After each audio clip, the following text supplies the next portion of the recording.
Salve os irmãos, com a graça e a paz do nosso Senhor Jesus Cristo. Vamos para mais uma aula da Escola Dominical, onde nós perceberemos como o coração corrompido do homem deseja o poder, luta pelo poder. Isso é uma realidade tanto fora da igreja como dentro da igreja. O problema não é o cristianismo, como muitos afirmam, né, tentando colocar o problema fora do homem, mas como o problema está dentro do homem, acabamos trazendo esse problema para dentro da igreja.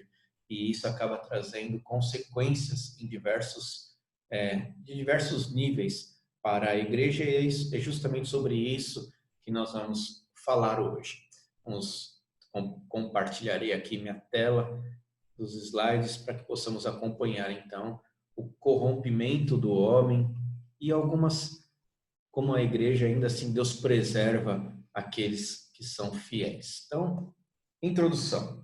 Conforme a Idade Média progredia, a Igreja Católica Romana se tornou uma das mais poderosas instituições da Europa Ocidental, e as pessoas se posicionavam diante desta crescente influência da Igreja de diversas maneiras. Havia aquelas pessoas que apoiavam a Igreja, considerando que era o meio escolhido por Deus para governar a sociedade medieval. Veja que isso tem tudo a ver com questões sociais, né? É uma disputa entre Estado e Igreja, e algumas figuras políticas, então, se ergueram em oposição à influência da Igreja, questionando o fato de que a autoridade papal era sobre os assuntos espirituais e que ele não tinha direito de se envolver na política e outros assuntos na sociedade. Outros, especialmente o povo comum, expressavam a sua posição em relação à corrupção e crenças errôneas que estavam se tornando comuns e crescentes em diversos setores da Igreja. Enquanto que o século XII representou o ponto alto do poder da igreja, ele também projetou a sombra de mudanças dramáticas que iriam se tornar reais séculos depois. Vamos a alguns textos bíblicos que nos orientarão no estudo bíblico, no estudo histórico de hoje. Em Mateus 22, do 15 ao 22, está acontecendo o seguinte: retirando-se os fariseus se retiraram da presença do Senhor Jesus Cristo, consultaram entre si como poderiam pegar Jesus Cristo, surpreender Jesus Cristo em alguma palavra. Para isso, eles enviaram discípulos juntamente com os herodianos para essa tentativa de pegar Jesus Cristo e condená-lo. Veja que aqui há uma união de fariseus e herodianos. Quem são os fariseus? É a força religiosa da época de Jesus Cristo. Quem são os herodianos? É a força política da época de Jesus Cristo. E esses, então, se uniram aqui, porque eles não queriam perder o poder. E Jesus Cristo estava angariando multidões por onde quer que ele ia, por causa das suas palavras, por causa dos seus milagres, por causa do que ele fazia e falava, tanto a respeito do poder político quanto do poder religioso. Então, Jesus Cristo ele surge como uma ameaça ao poder instituído da sociedade, e esse poder instituído agora se volta contra Jesus Cristo. Isso é comum durante a história da igreja. Então, eles planejam ali, eles vão tratar Jesus Cristo como sendo um sábio, tratam com palavras doces justamente para tentar pegar Jesus Cristo nessa armadilha. Então, eles dizem: mestre, sabemos que és verdadeiro e que ensinas o caminho de Deus, de acordo com a verdade, sem te importares com quem quer que seja, porque não olhas a aparência dos homens. Dize-nos, pois, que te parece? É lícito pagar tributo a César ou não? Veja que está os herodianos ali. Se Jesus fala que é lícito pagar contra César, ele está se levantando contra o templo. Então, os fariseus têm com que pegar Jesus Cristo. Se ele fala que é a favor, se ele fala que é contra César, os herodianos se levantam contra Jesus Cristo. Se ele fala que é a favor de César, ele se levanta contra o templo. Então, veja que a armadilha está colocada ali. Só que olha, a resposta de Jesus Cristo, né, é de quem conhece o coração humano. Então, Jesus, porém, conhecendo-lhes a malícia, respondeu: por que me experimentais, hipócritas? Mostrai-me a moeda do tributo. Trouxeram-lhe então um denário. E ele lhes perguntou: de quem é esta efígie e inscrição? Responderam: de César. Então lhes disse: dai, pois, a César o que é de César e a Deus o que é de Deus. Ouvindo isso, se admiraram e deixando-o, foram-se. Veja, Jesus fez o bem ali, mostrando para estes homens que as coisas de César pertencem a César, né? Mas que o reconhecimento das coisas de Deus era importante, o que justamente não estava acontecendo até aqui. Então, é reconhecer tanto o imperador, principalmente reconhecer a Deus. Então, aqui a pegadinha não funcionou, porque Jesus trouxe honra, né, e colocou as coisas em seu devido lugar. Quando nós vemos Romanos 13, de 1 a 7, então nós vemos aqui: todo homem esteja sujeito às autoridades superiores, porque não há autoridade que não proceda de Deus. Então, quando Jesus diz lá, dê a César o que é de César, ele está honrando a autoridade procedente de Deus. Quem colocou César como César foi o próprio Deus. Não foi um acidente da história, não foi uma conquista militar, não foi uma eleição popular, nada disso. Apesar de essas coisas estarem envolvidas, a soberania de Deus foi quem conduziu todas essas coisas para que essa autoridade estivesse ali onde está. Então, é justamente o que isso Paulo está tratando aqui. Não há autoridade que não proceda de Deus. E as autoridades que existem foram por ele instituídas, de modo que aqueles que se opõem à autoridade resistem à ordenação de Deus. E os que resistem trarão sobre si mesmo condenação. Porque os magistrados não são para temor quando se faz o bem, e sim quando se faz o mal. Queres tu não temer a autoridade? Faze o bem e terás louvor dela, visto que a autoridade é ministro de Deus para teu bem. Entretanto, se fizeres o mal, teme. Porque não é sem motivo que ela traz a espada, pois é ministro de Deus, vingador para castigar o que pratica o mal.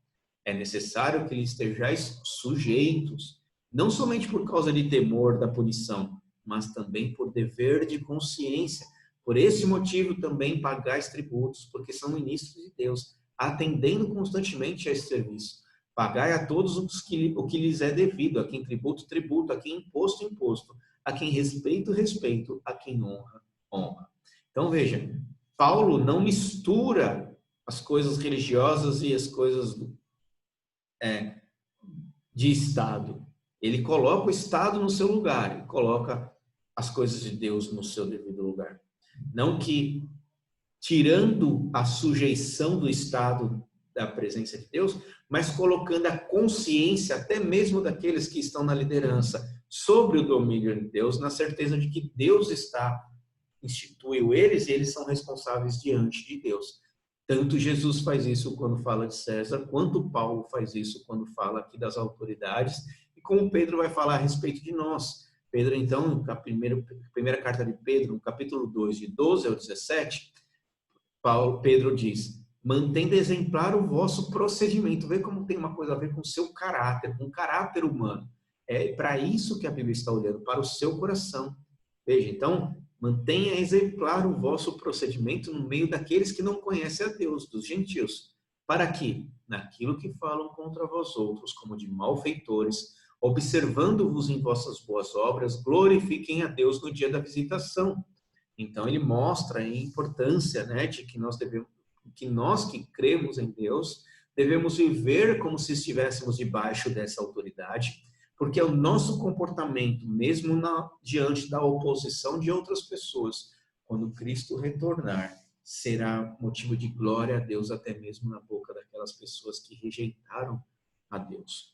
Então, por isso, sujeitai-vos a toda a instituição humana por causa do Senhor, quer seja o rei como soberano, quer as autoridades como enviadas por ele, tanto para castigo dos malfeitores como para louvor dos que praticam o bem.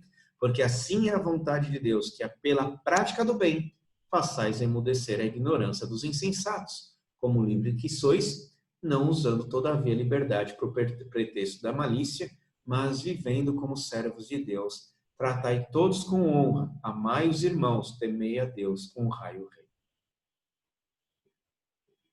Então, veja, a Bíblia não cria essa oportunidade para que eu, como religioso, imponha a minha religiosidade sobre o Estado. E nem que o Estado imponha os seus deveres sobre a igreja. O dever da igreja é um, o dever do Estado é outro, mas ambos estão sujeitos ao Senhor. Ambos estão sujeitos ao Senhor. Aquele que está instituído e aquele que está empossado, né, pelo Senhor para trazer as coisas espirituais. Então, todos estão sobre o domínio. E a igreja veio crescendo, né? Esse poder crescente da igreja foi trazendo a sensação de que ela poderia, então, dominar todas as coisas e conduzir todas as coisas, mesmo que alegando que fosse para o bem do cristão, o bem da cristandade. E a igreja, então, ganha esse poder e acha que ela tem poder de influência, uma autoridade maior que os outros. E essa carta de Constantino foi escrita no IV século. De acordo com esse documento, Constantino tinha entregue a metade ocidental do império ao bispo de Roma. Então, era uma carta que existia, assinada pelo próprio imperador Constantino, cedendo toda a parte da Europa, né, que envolve a Europa hoje, do seu império para o Papa, para o controle do bispo de Roma. E como resultado desse documento, a igreja pretendeu que toda a Europa ocidental deveria ser governada pelo papado. E no século XV, contudo, em meados de 1400, oficiais da própria igreja determinaram que esse documento, que foi apresentado como sendo de Constantino, era na verdade uma fraude, que foi forjada na metade do VIII século, provavelmente para dar apoio ao Papa nas negociações com os monarcas francos. Então, o Império Franco foi crescendo e o Papa, vendo que o povo estava favorecendo o Império Franco, né, o ascendente franco ali, para garantir a sua parte, eles então forjaram esta carta para tentar ter domínio, manter o seu domínio sobre aquela região. Então, veja, a busca do poder, a igreja, né, na pessoa do Papa, isso é muito importante frisar, é um homem no domínio da igreja ali, não é a religião cristã, como é afirmado,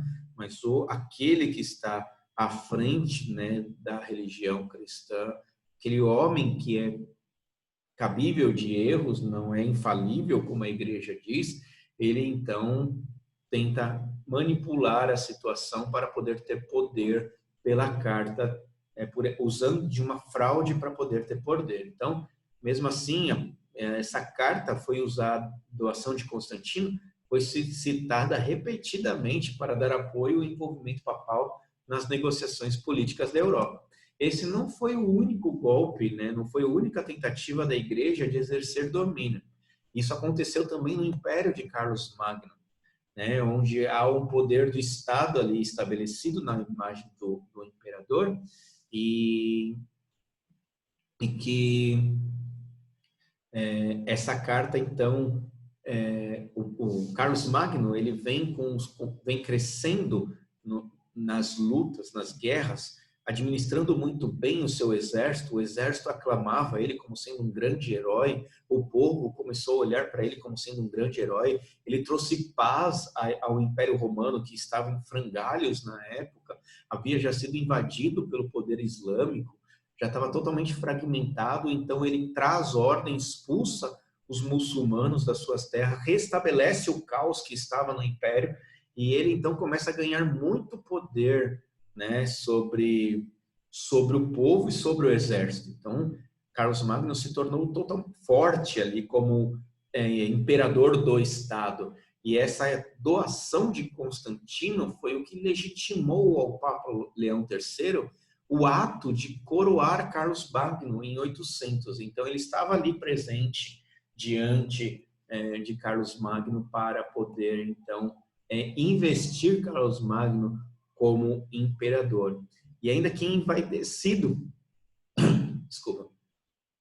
por ter sido reconhecido como um legítimo sucessor dos imperadores romanos, Carlos Magno perdeu um pouco de seu entusiasmo por causa da realidade de que o seu direito de reinar veio da igreja e não de sua ascendência ou suas conquistas militares. Então, Carlos Magno, diante das suas conquistas, ele ia ser investido como imperador de Roma, tanto pelo exército quanto pelo povo.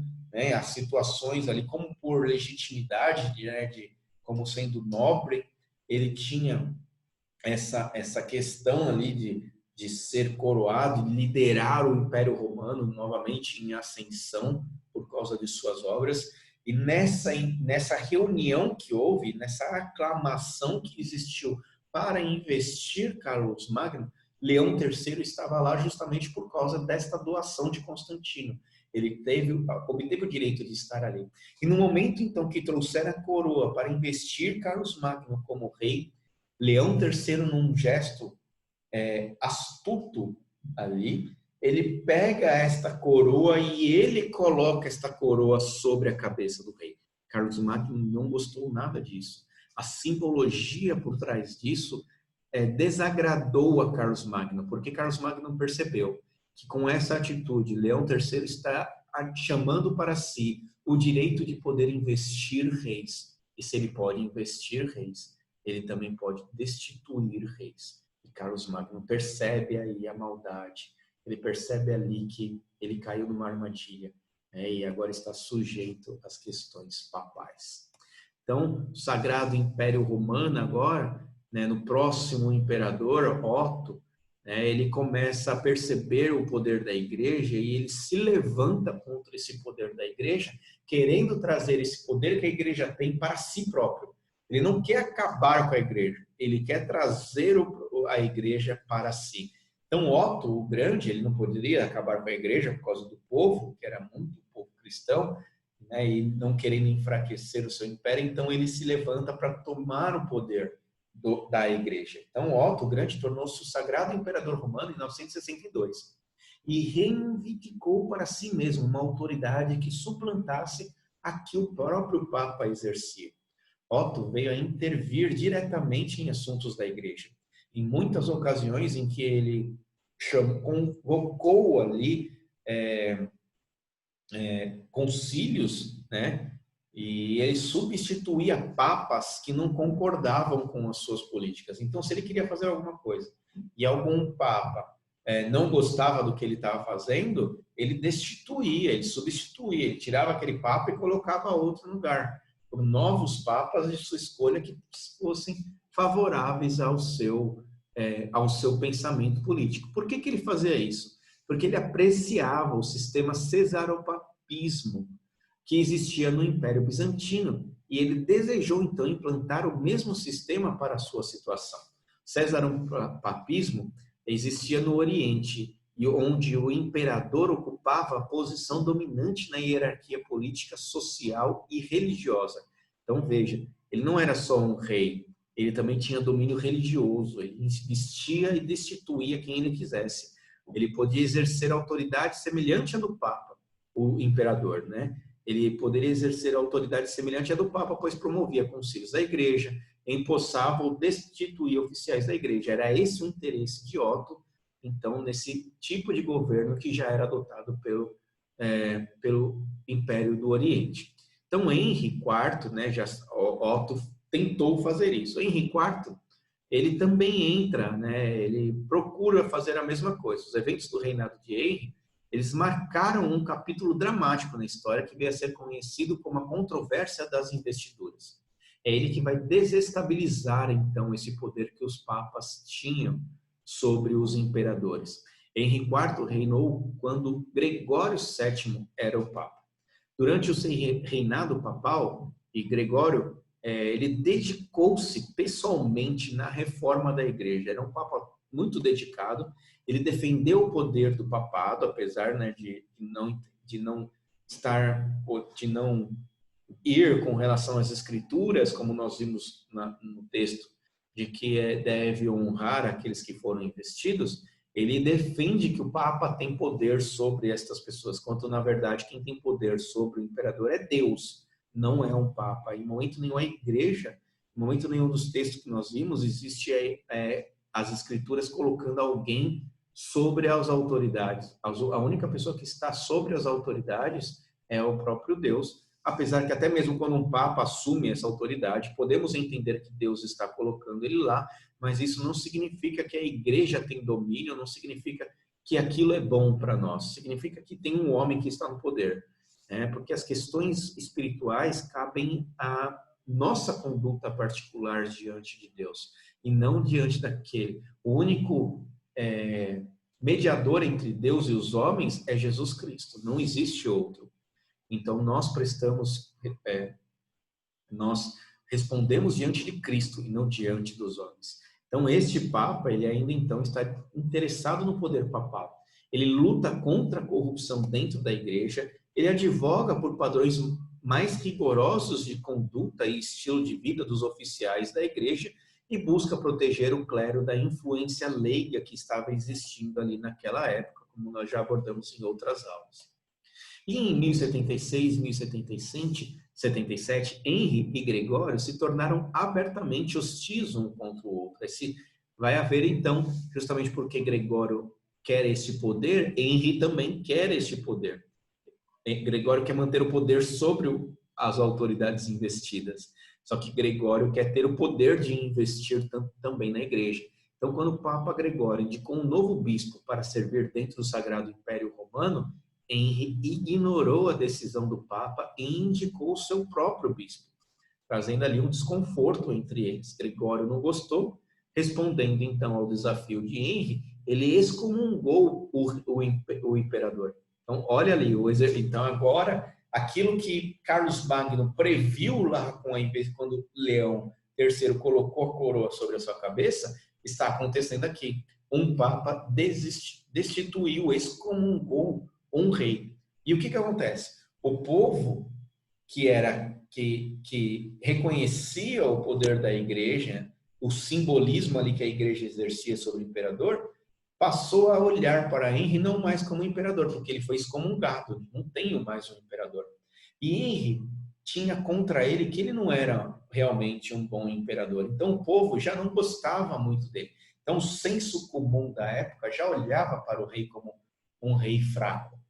E na hora que eles veem, então, que o próprio Papa excomungou o rei, todo mundo se vê contra Henri IV. O povo está contra Henri. E não só e Henri, por sua vez, né, no que ele vê que ele foi excomungado, ele convoca um sínodo de bispos alemães. Então, de outros bispos, não de Roma mais, mas alemães, e convoca esses bispos para depor Gregório como papa. Agora o povo não tem mais papa e não tem mais um rei. Olha a bagunça que foi criada ali nesse período. Então, tomando vantagem, né, do desagrado de Henri com o papa, para piorar um pouquinho mais, né, alguns nobres germânicos tentaram substituir Henri como imperador e colocar alguém que fosse mais favorável a eles, que fosse mais firme. Só que Henri era inteligente, apesar de ser um rei fraco, ele foi muito astuto também em tomar uma decisão. E ao sentir-se, então, que ele estava perdendo controle sobre a situação política, ele viaja para a residência do Papa, lá em Canossa, na Itália, para fazer as pazes com ele. E em um ato de penitência, Henri, então, tira os seus sapatos e fica 3 dias descalço na neve para pedir perdão para o Papa Gregório. E isso coloca Gregório numa situação muito ruim. Ele não gostava do Henri, ele havia excomungado o Henri, ele não queria Henri mais como imperador, ele queria colocar outra pessoa que fosse ali do seu interesse, só que era exigido de Gregório que ele absolvesse qualquer pessoa que implorasse por perdão. Mesmo relutante em perdoar e restaurar Henri, ele é obrigado, então, por causa disso, pela ideia de que ele tem que perdoar todo mundo, ele então é obrigado a restituir Henri. Então, enquanto que a contrição de Henri pode ter parecido como uma vitória simbólica no passado do papado, a sua restauração lhe permitiu mais tarde consolidar o seu poder para usar contra Gregório. Eles vão ter problemas novamente no futuro, né? Só que Henri, depois de subjugar os nobres rebeldes, ele se levanta então contra aqueles nobres que se levantaram contra ele e marcha contra Roma, contra o Papa em 1081, forçando a deposição do Papa, indicando um novo Papa. Então, essa é a luta. O que nós vemos na corrupção humana causada pelo pecado, mais uma vez, não é a religião, seja o que for que acontecer, seja quem for que nomearmos, seja o que acontecer, onde estiver humano, ser humano, lá estará também o pecado. Então, o que nós temos aqui é o ser humano lutando por aquilo que ele deseja, por aquilo que é do seu interesse, buscando satisfazer as suas próprias paixões, a sua própria vontade, buscando ter poder acima de todo o poder. E é isso que está acontecendo. Gregório, então, é excomungado, expulso de Roma e é morto, então, no exílio. Morre no exílio em 1085.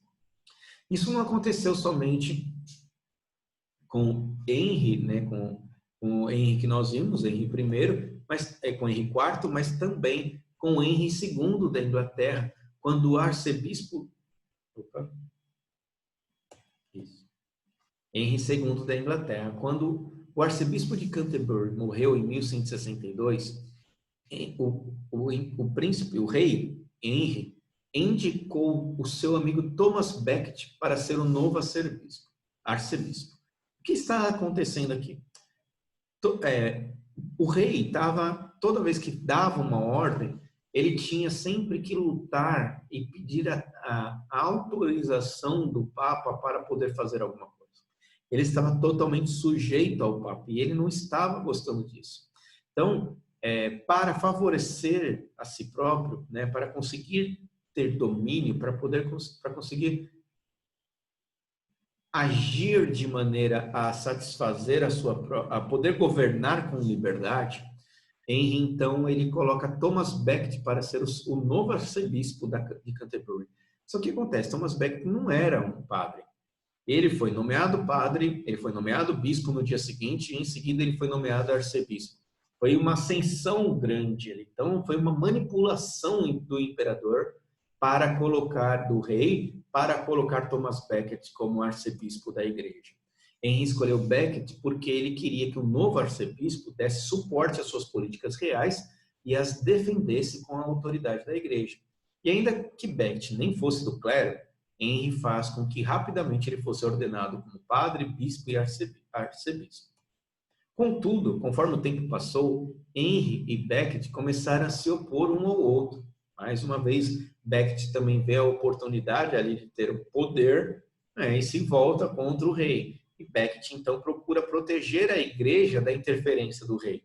Mas não porque ele era favorável à igreja, tinha seus interesses por trás ali, que moveram ele a se levantar contra o rei e Becket começou a excomungar os oficiais da igreja que apoiavam as políticas do rei. Thomas Becket, então, foi assassinado na Catedral de Canterbury em 1170. Enfurecido, né, o rei com os desafios de Becket, ele pronuncia uma proclamação furiosa contra o arcebispo. E com isso, muitos guerreiros da época entenderam ali que havia uma autorização, né, uma ordem para matar o arcebispo. E eles foram, então, o encontraram dentro da igreja e mataram o arcebispo dentro da igreja.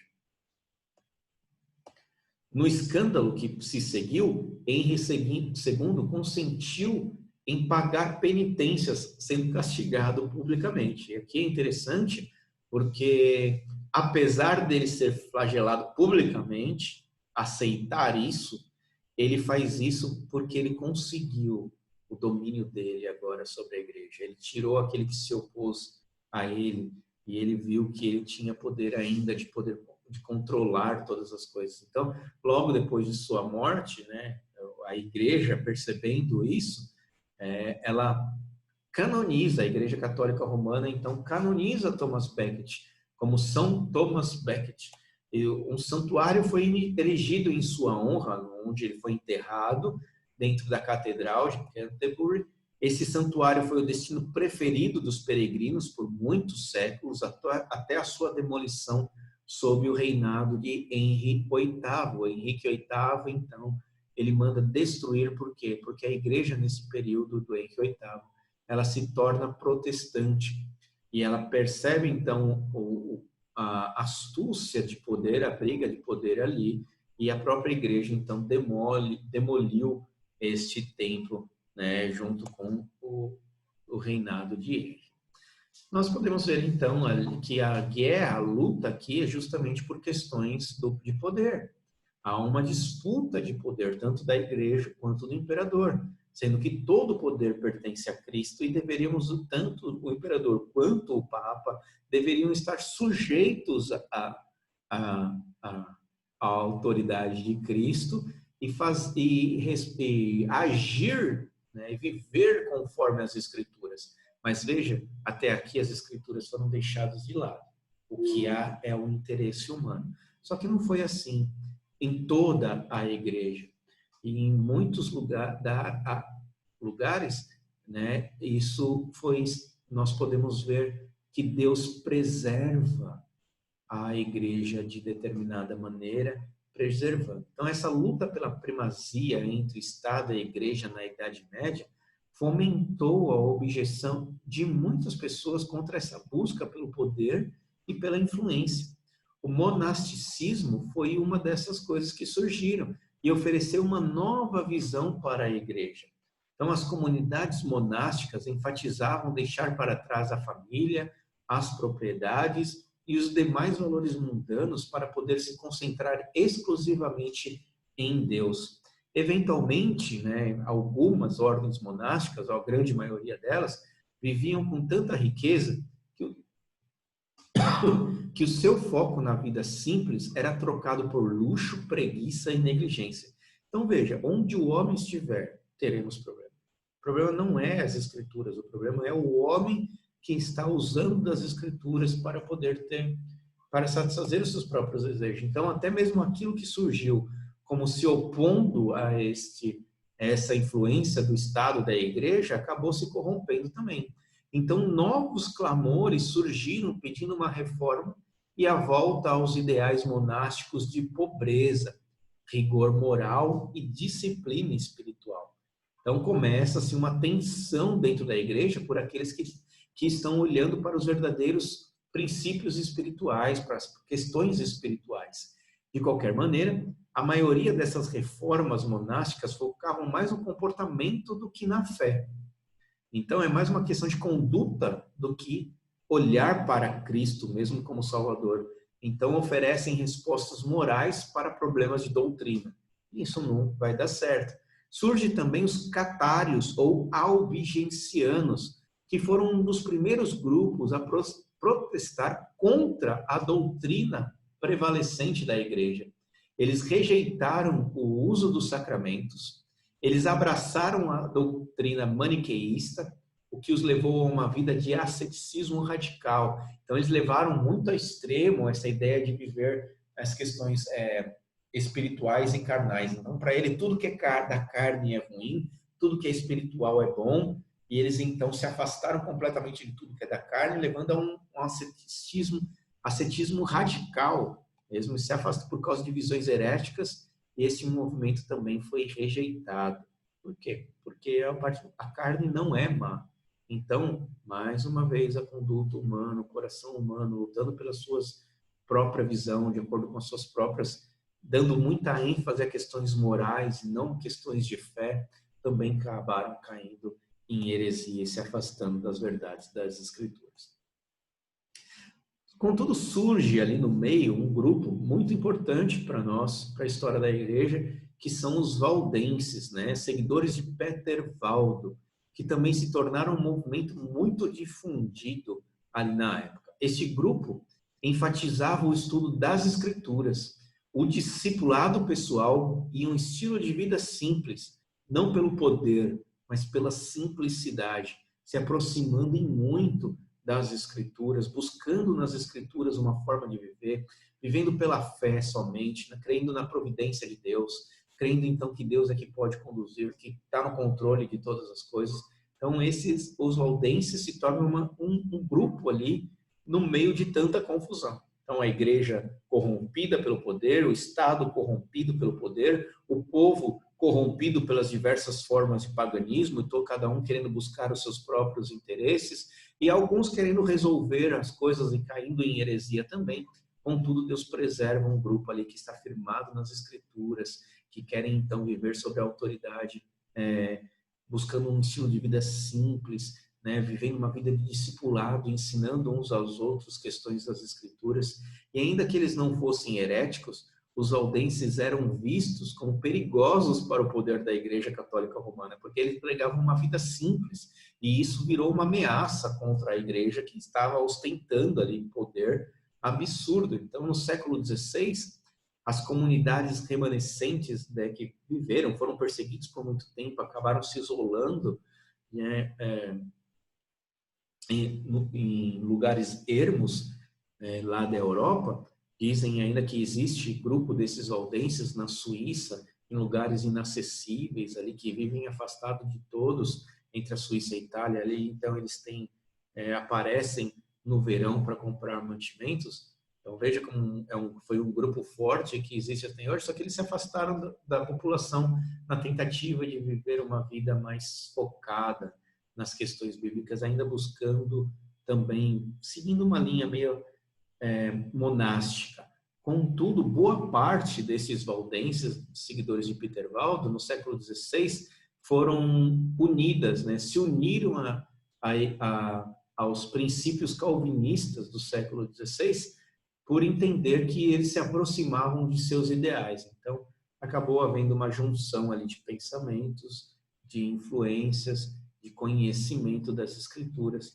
E então, ao observarem as doutrinas calvinistas, esses valdenses acabam se misturando com as igrejas reformadas a partir do século XVII, restando somente essa, vamos dizer, uma tribo, né, que vive nas montanhas ali entre a Suíça e a Itália e que aparece de vez em quando. Bom, este foi o nosso estudo, né? Nós observamos diversos movimentos nos quais o povo comum se posicionou contra as práticas estabelecidas pela igreja.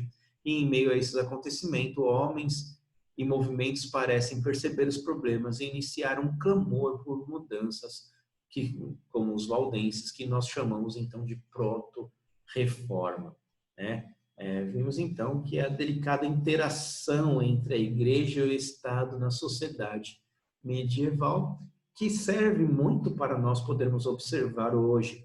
Então, quando nós temos televisão, aí, principalmente essa questão política que nós estamos acompanhando, a igreja, mais uma vez, alguns pastores, alguns, até mesmo bispos, alguns padres da Igreja Católica, também se envolvendo em questões de política, querendo influenciar e demonstrar autoridade sobre isso. Então, olhem para a história, perceba como isso já aconteceu no passado e que possamos, em vez de nos preocuparmos com o poder, com a influência e a autoridade, fazer aquilo que as Escrituras nos mandam fazer, que é honrar aqueles que devem ser honrados, obedecer àqueles que foram instituídos com autoridade.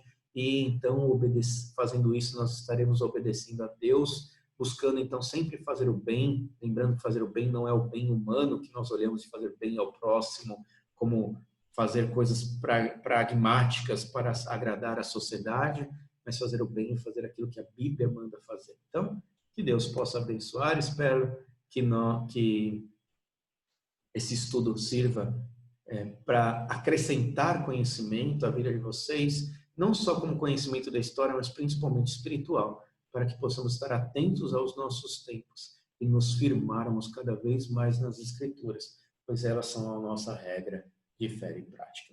Mas Deus abençoe a todos os irmãos. Até a nossa próxima aula semana que vem.